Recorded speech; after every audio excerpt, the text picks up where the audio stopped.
Y'all have probably heard about the drama surrounding Diddy lately, but hold on to your wigs because it looks like the plot is thickening faster than my grandma's gravy. Word on the street is that the feds weren't playing when they said they were going after Diddy from every angle. They've moved on from his infamous freak-offs and are now exposing him for allegedly taking out his ops. Y'all, the streets have been whispering about this for a while, but now it seems we might have some actual proof. Let's break it down. First, we had Cassie's lawsuit, then Lil Rod dropped his bombshell. And now, the feds are claiming that Diddy allegedly tried to take out Katt Williams after Katt exposed him earlier this year on Club Shay Shay. I know, it's a lot to take in. Now, if you know anything about Katt Williams, you know he's never been one to hold his tongue. That man spills tea like it's his job, and honey, he's been working overtime. Everything he said in that interview was next level wild, and of course, he came through with receipts to back it all up. Remember that interview with Shannon Sharpe? Well, Katt dropped some serious bombs about Hollywood's big names, but the part that had everybody talking was his wild story about Diddy. According to Katt, Diddy tried to seduce him and get him in his bed. Can you believe it? Let's take a listen. I've had to turn down $50 million 4 times. 4 times. Just to protect my integrity and that virgin hole I was telling you about. Right. Because P. Diddy be wanting to party. And you gotta tell him no. You got to tell him no. I did. I did. See, I got the receipts for everything I'm telling you. That's why I can say them so freely. Kid, I need another one. You here, get your number. Thank you, sir. Thank you. But wait, it gets even crazier. According to the streets, when Katt turned Diddy down, the man allegedly went so far as to threaten to assault him. Now, I know what you're thinking. This is too much. But stick with me because we're just getting started. Now let's rewind a bit. Even before Katt spilled the tea, there have been rumors swirling for ages about Diddy and his, let's say, extracurricular activities. And I'm not just talking about women, bestie. The streets are claiming that Diddy has been getting flirty with the fellas too. But here's the kicker. This isn't even new information. People have been whispering about Diddy's preferences for a while. Even back in the 90s, Wendy Williams was one of the few brave voices who tried to expose Diddy's alleged secret activities on her Hot 97 talk show. And let me tell you, Diddy did not take it well. Check this out. I remember I got off the air one day and them total bitches were downstairs waiting, and everybody upstairs at the radio station is looking down, egging it on, waiting for something to go down. I wasn't yet married. My knight in shining armor screeched up in his car just out of nowhere. I didn't even know what was about to happen. Skell hiding like a girl. Thanks, Skell. I'm standing in the door like, what? And I'm literally about to go through now. I'm not like, what, let's fight, because I'm not one of those type of broad. Can you believe it? Diddy actually ordered the ladies from his girl group Total to try to jump Wendy. But our girl Wendy wasn't about to back down. She kept dropping hints about Diddy being on the down low, and honey, Diddy was not having it. He got so mad that he ended up getting her fired from her job and basically tried to ruin her career. Listen to this. There was a radio personality once upon a time. Her name was Wendy Williams, and she was practically burned at the stake for talking about such. And now it's all come full circle. Wendy's now ex-husband, Kevin Hunter, also spilled some tea about this in an interview. He revealed just how close Diddy came to ruining Wendy's life and career. Is it true that Diddy got her fired from the radio station? Did he have anything to do with that? I think that he had, yes, I think he had, well, let's be clear, nobody got fired. Okay. He got suspended. Okay. Yeah. Did he use his influence and power with Steve Smith and him at the time, and God knows whatever his relationship was with the overall station, because Bad Boy was a powerhouse. We all know how Bad Boy dominated a large part of the 90s. And as far as New York, you know, there was a powerhouse. So was he, you know, King Joffrey Joe? Yeah. Did he go in there and shake him up and say, yo, you know, I want this chick off? She dissing my group and all kinds of shit? Yeah. Now, isn't it wild that Diddy's first reaction was violence? What happened to good old dialogue and trying to talk it out like a mature adult? But then again, given what we know now about him, should we even be surprised? But wait, there's more. Remember Cassie's lawsuit against Diddy? She accused him of not just hurting her, but also manipulating her throughout their 10-year relationship. She claimed that he forced her to be intimate with male escorts that he'd bring to his freak-off parties. The lawsuit was so heavy that it literally came with a trigger warning right on the first page. stage. Diddy thought settling out of court would put an end to it all, but oh honey, that just opened the floodgates for even more legal trouble. Multiple women stepped forward with stories about how Diddy had allegedly assaulted them, including one woman who claimed she was very young when it happened. This had everybody questioning what really went down in these freak-off parties and whether there was actual consent involved. Now, let's be clear, being gay isn't the issue here. Be gay, Diddy, we don't care. It's more about the behavior that Diddy allegedly showed. He can do whatever he wants in his bedroom, it's just the shady stuff that's got people talking. And all the secretiveness? The whole situation is just crazy because Diddy ended up hurting a lot of people along the way. Take Cassie's lawsuit, for example. She claimed he forced her to be intimate with male escorts while he just sat back and got off on it. And according to Gene Deal, Diddy's former bodyguard, those freak-offs were for Diddy's pleasure in more ways than one. Listen to what Gene had to say. You say that, in this lawsuit that, Diddy, he enjoyed watching her get smashed by BBCs. So, what you think about that? Do you think she was the only one getting banged by him? Do you think this man had this woman search for prostitutes online just for them to have sex with her? Is it just me, or does it seem like Gene doesn't like Diddy very much? I mean, can you blame him? Imagine what it must have been like working for Diddy and seeing all the nasty and crazy stuff he may have been doing.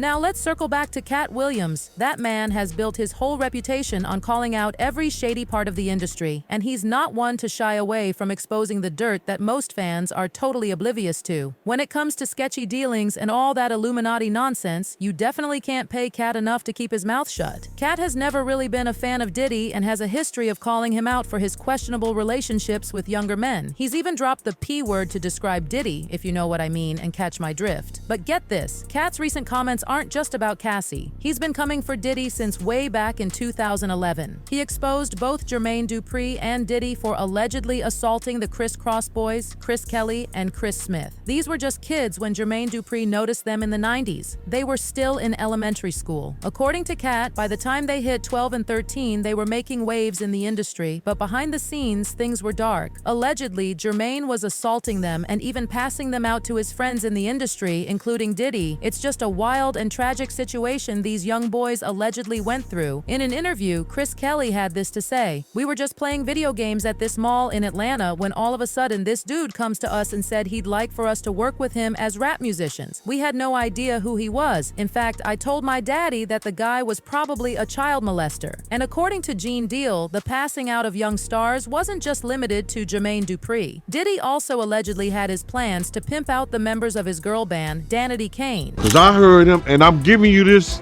Aubrey. He stood up there and he said in front of a lot of people, we were in the studio, and I said something to him and walked out the studio. He said, "Yo, I'ma drug their ass off and pick them up and pimp them out to my nigga."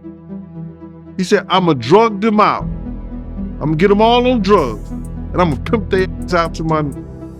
And I was like, "There's somebody kids," and walked out. Katt had known about this since 2011, so when he called out Diddy and Jermaine Dupri, he didn't hold back. "What's happening, Puff? I'll be back to you if JD ain't had enough. Yeah, Jermaine Dupri, king of the P word. You asked me, baby, you made the pre small as a child. I was J.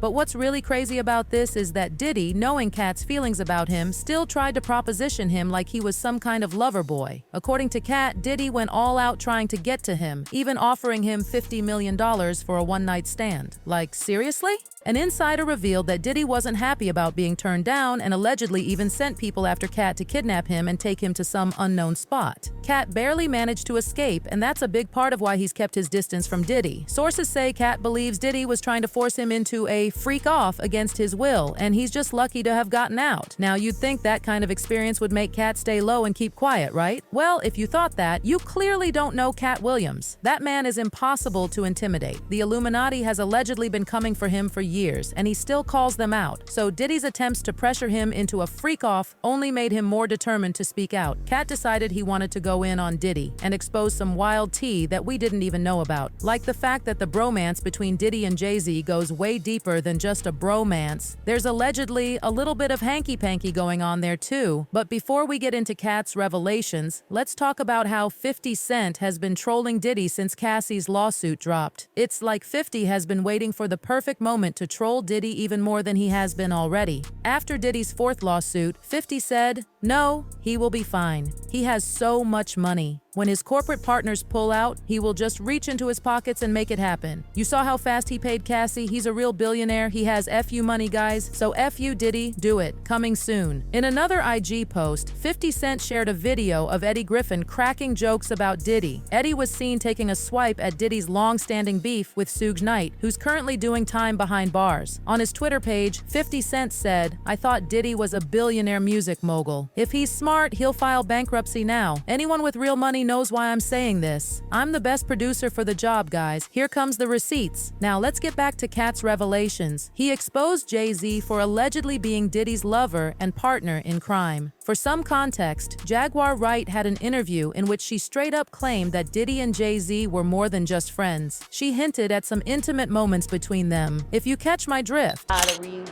with honeycombs and aka Diddy, and why do you give him the honeycombs? Why do you give him honeycombs? Because he's facts.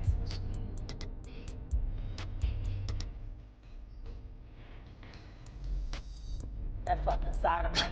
Anyway, And you can trust 50 Cent to join that party too as an enforcer. He shared a video of him on stage with Diddy and Jay-Z, capturing the moment when Diddy playfully smacked Jay-Z's butt on stage in front of thousands of people.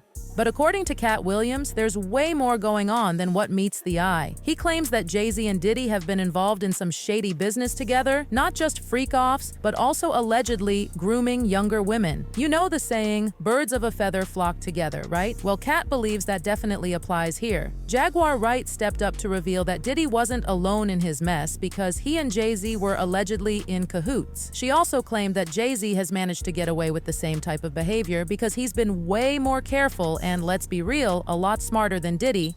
Sean Carter is worse. Oh, man. He's smarter. He's patient. He's not sloppy. This pussy been lining up people he calls friends and stepping to the side while they get hit by the guillotine for 30 fucking years. Katt backed up Jaguar on that, claiming that Diddy and Jay-Z allegedly groomed women together. He pointed out that even though Diddy has been the one getting dragged over this for years, Jay-Z is definitely not innocent either. Katt also pointed out how Jay-Z has allegedly involved himself with Foxy Brown way before he met Beyonce. They first met when she was just 14 or 15 years old, while Jay was 27. These rumors have been floating around for a minute, but Foxy has always insisted that nothing happened between her and Jay, claiming they were just friends. But let's be real, what 27-year-old man wants to be friends with a 15-year-old girl? Y'all got nothing in common. And don't even get me started on how Jay-Z wrote an explicit amount of lyrics for Foxy Brown back in the 90s, which just makes the whole thing kind of gross. There's even a blind item on Reddit that said, "I don't want no smoke with the Bayhive, but let's examine her husband." He was dealing with a 14 or 15-year-old Foxy Brown, involved romantically with her, writing sexually explicit vulgar lyrics, used her as a drug mule on his trips to Maryland. He has always been known to degrade women during these times, so let's not act like he is beyond this type of behavior when it is documented.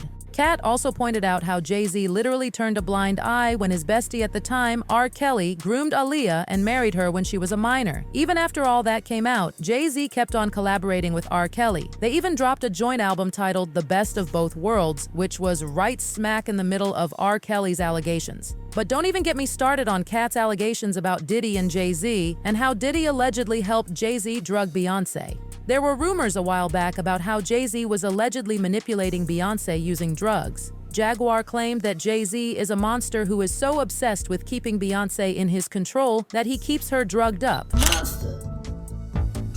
Not knowing he's a monster for years. I waited a long time to see if he would grow a conscience. And the more drugs he pumps down his wife's throat to keep her in a character. No, girl. She then asked the Bayhive to start a Free Beyonce campaign because she is allegedly a prisoner in her marriage. This right now, y'all talking about Free Britney. Y'all need to be doing a campaign that say Free Beyonce. Beyonce is free. She is a prisoner in a gilded cage. Oh, God, no. If Beyonce is in prison, she's in one of the most expensive prisons ever. Yes, she is. And she's watched 24 hours a day. She's not allowed to make a choice for herself, not at all, not in any way. People think she has an amazing life. She is told what to say, she is told what to eat, she is told what to drink, she is told what to wear. By whom? She is not her husband's wife, she is his employee. It's a business arrangement. She was a dowry. Katt was the first to link that to Diddy, claiming that Diddy helped Jay-Z do it. And with the recent allegations of Diddy being exposed for allegedly drugging people, it's not all that shocking that he might have something to do with it. With all these allegations made against Diddy, I guess we shouldn't be so surprised that Diddy allegedly put a hit out on Katt. I mean, he was already in the hot seat because of Cassie's lawsuit, and Katt's revelations just made things 10 times worse for him. As you can expect, fans have had a lot to say about this situation. One fan said, "Katt been exposing Hollywood, but people called him crazy. He told us about those parties in Hollywood. A lot of your favorite actors and musicians are involved in some sinister stuff, especially involving children. A lot of people are not ready for the truth." Another person said, "Always knew about Jay-Z. We always knew about Diddy, but I always felt like Jay-Z had a lot of secrecy with him, and I'm not talking about drug dealing either. I'm talking about exactly what is being shown. Oh y'all, it's been one heck of a week. But what do you think about all this? Drop your thoughts and comments below, and don't forget to subscribe. And hey, if you're thirsty for more celebrity tea, check out my next video. Until next time, keep it real, keep it fabulous, and remember, in the world of celeb drama, expect the unexpected. Goodbye. Expected. Goodbye.